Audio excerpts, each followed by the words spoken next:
Are we alone in the universe? Well, when you're floating on a hunk of rock, traveling at insane speeds around a big ball of hot stuff called the sun, I mean, anything seems possible.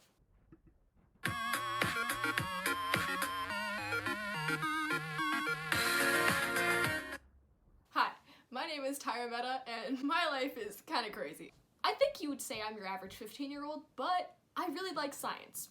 And I'm not really like any other 15-year-old in the sense that I don't just like science, I love science.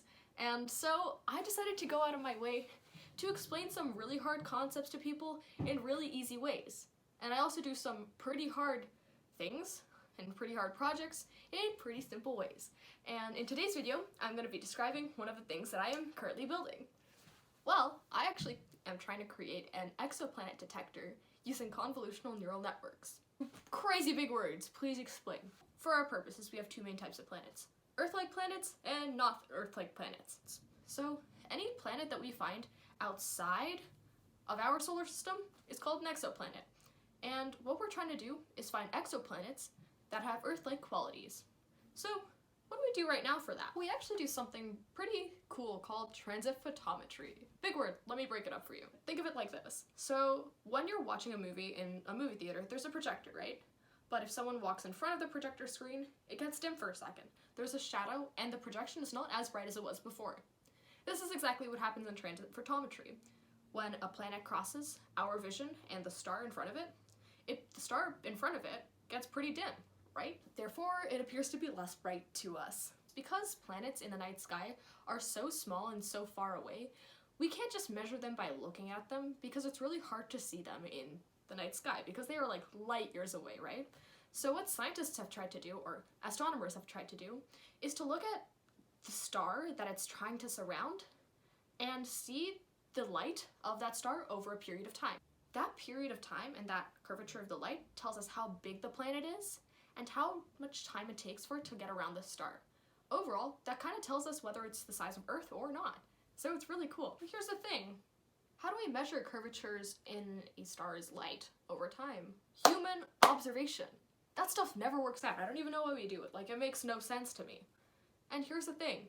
Because we use human sight to determine whether these small curvatures of light in a star are based on a planet or not, we have a lot of room for human error. Like, I don't even know what they were thinking. Honestly, like, it just makes no sense. So as a result, we've reached human limits. Humans aren't ideal for space exploration. Artificial intelligence is. And that's the crazy part, because we have access to things that can allow us to explore space, but we're just not using it. I'll break it down for you though. In 2017, when Apple first announced the launch of its iPhone X, the world was amazed. I mean, they had face recognition technology. You only see that stuff in like FBI movies or whatever, and now you could have it on your phone. That's insane. With 3 easy steps, you could finally be able to unlock your phone hands-free. First, you train it to recognize images of you. Second, it trains itself by verifying whether this is your face or not. And then third of all, your phone can finally see your face and be able to unlock it. Now, albeit, I do recognize that this is kind of a useless waste of such a cool technology, but bear with me. Why am I telling you this? Instead of using face recognition technology on your iPhone X to unlock your face and recognize your face, what if we could use face recognition technology to detect Earth-like planets instead of having like really old astronomers with like no eyesight to see whether something's an exoplanet or not? Get machines to do it. Instead of using the untrained human eye, we could just use the trained artificial intelligence eye to do it, if that makes sense. Let's talk a little bit about neural networks first. Neural networks help us cluster and classify. You can think of them as clustering and classification layers on top of the data that you store and manage. Basically, you feed it in a bunch of images or a bunch of training data, and over time, it learns how to manipulate itself to recognize the bits and parts of images or the bits and parts of data that correlate with certain results. Over time, a neural network would learn to differentiate between a non-exoplanet and an exoplanet that's Earth-like. And overall, we can get really great results through this because the accuracy is so detailed. Instead of having scientists that look at the full big picture, we can have neural networks or convolutional neural networks that can look at the small little pixels and differentiate just based on that. But wait, you just said neural networks. What's a convolutional neural network? Dude, you're confusing me. It's actually pretty simple. They're both pretty much the same thing. Only convolutional neural networks, or CNNs for short, are used specifically to differentiate between images and cluster and classify based on similarities and differences. So that's pretty much all it is in comparison to a neural network. How do they work is a different kind of question though. So, like all neural networks, convolutional neural networks process images as numbers, and layers on top of those numbers give details for all the different types of details that it's looking for. CNNs are actually pretty cool because they don't just perceive images as two-dimensional, they perceive it as 3 dimensions. 3 colors of light, right? So red, blue, and green. So a convolutional neural network ingests such images as 3 separate images.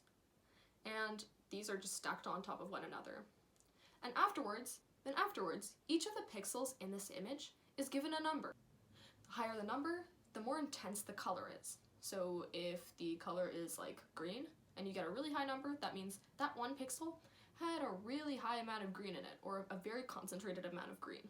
Let's take the red filter, the red image, for example. What we have now is a red image, and on this image you have the different pixels, but instead of being represented by the colors we see, we have a number from 1, 2, 3 representing how intense the color is, so the machine can process it with more ease. Now, what we do from here is we run it through something called kernels.